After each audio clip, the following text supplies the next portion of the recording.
Gabundok ng basura ang gumuho sa Barangay Binaliw, Cebu City. Kasabay nito ang pagkawala ng mga buhay at pangarap. Sa dilim at tambak na basura, nandoon ang mga sigaw na hindi agad narinig. Hanggang ngayon, nagdadalamhati ang mga pamilyang naiwan. Bitbit ang lungkot, takot at pangarap na nawasak. Nakita ko sa dalawang mata ko pagguho ng basura. Patay, tabon na mataw. Awan lang siya basura. Maraming tao, yung mga kamag-anak ko, yung kaibigan ko. Lumuhod lang ako, ma'am. Umiyak na lang. Noong dumating kami doon, marami pang sumisigaw na tulong, tulong. Dam. Patay, tabon na mataw. Mabigat sa paramdam kasi maraming mga kasama namin doon na wala nang buhay, nakita namin. Isang iglap lang nawawala. Masakit talaga. Kami na lang sana yung magkarami kasi dalawa lang kami, kinuha pa siya.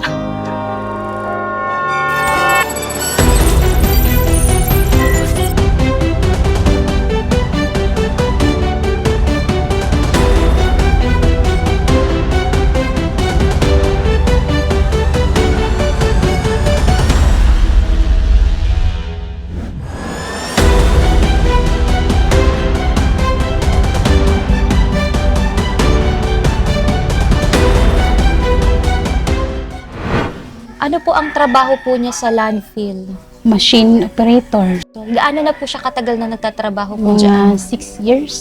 Sabi niya sa akin, ayaw na niyang magtrabaho dahil parang pagod na pagod siya. Pero dahil sa kawalan ng pera, pilit niyang magtrabaho para sa mga bata, para pang-suporta. Natabunan siya ng maraming basura sa pinakailalim.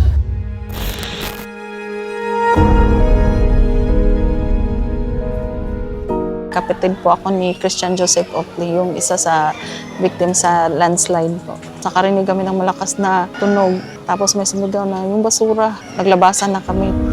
Awan lang siya basura. Kasi nasa isip ko, yung kapatid ko talaga. Tapos pagkakita namin, wala na yung building nun.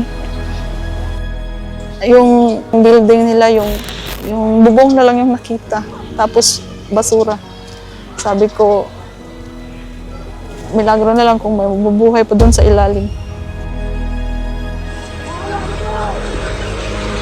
Yung panahon na yun, ma'am, may tinatapos akong trabaho nun, ma'am. May biglang narinig akong tunog na pagguho. Tapos yun na. Lumanig na yung building. Dumapaan ako doon sa ilalim ng mesa ko. Yun na yung nangyari. Naipit na ako doon sa ilalim. Yung paa ko. Kuha ko doon, mga higit 1 oras siguro yun, ma'am. May dumating na kasamahan ko sa trabaho. Then sila yung tumulong sa akin na makaahon doon sa kinalalagyan ko. Nagbayanihan kami, tulong-tulong kasi meron naman nagsasabi na tulong. Ay, naririnig nyo? Oo. Nagkuhan kami, ma'am, ng teamwork kami, ma'am. Binalikan ko sila pero lahat sila, ma'am, nandyan sa ilalim ng kanang kuhan.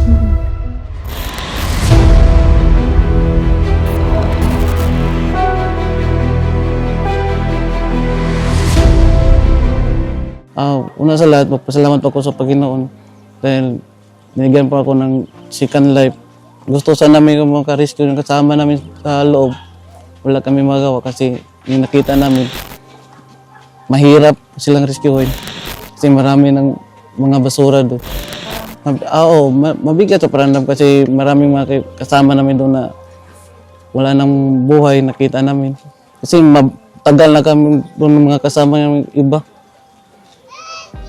Ganun lang. Isang iglap lang nawawala. Ang panawagan ko kay Serapin na sana matulungan ang nangangailangan. Tapos masosolve na yung mga problema namin dito. Kung sino ang mananagot. Nagluluksa pa rin ang mga pamilya ng mga nasawi sa trahedyang naganap sa Barangay Binaliw, Cebu City. Sa gitna ng kanilang pagdadalamhati, agad namang nagpaabot ng pakikiramay at pinansyal na tulong si Senator Raffy Tulfo para makatulong sa mga biktima at kanilang mga pamilyang naiwan.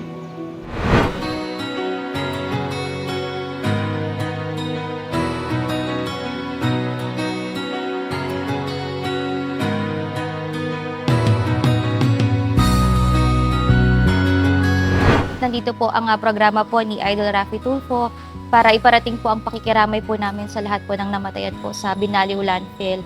At ngayon po ay nandito kami pauna po na pinasyal na tulong po ni Idol Raffy para sa lahat po ng namatayan.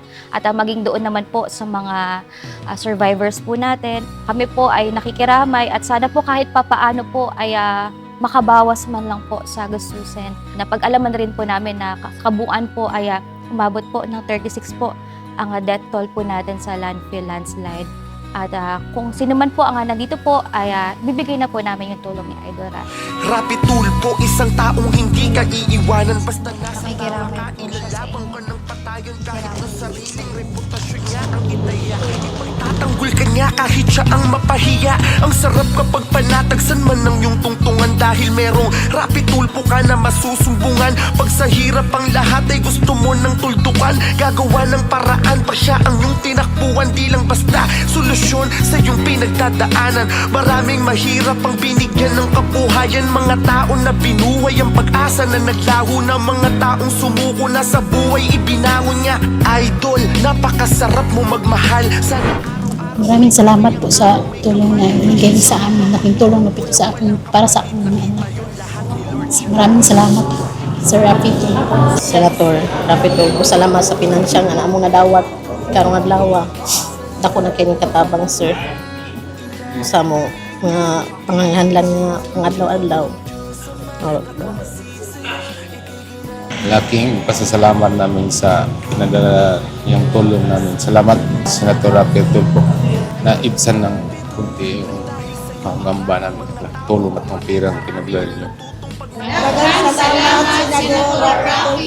Ngiti sa mga labi, binigyan ng pag-asa na muli nilang mabawi. Mga taong inapi na binigyan ng hustisya. Mga pinag-ayos na mag-asawang nasisira. Mga pinagbating kaibigan na nagkainggitan. Masasamang banta ay nagawa mong mapigilan. Ikaw ang naging takuan ng mga ina.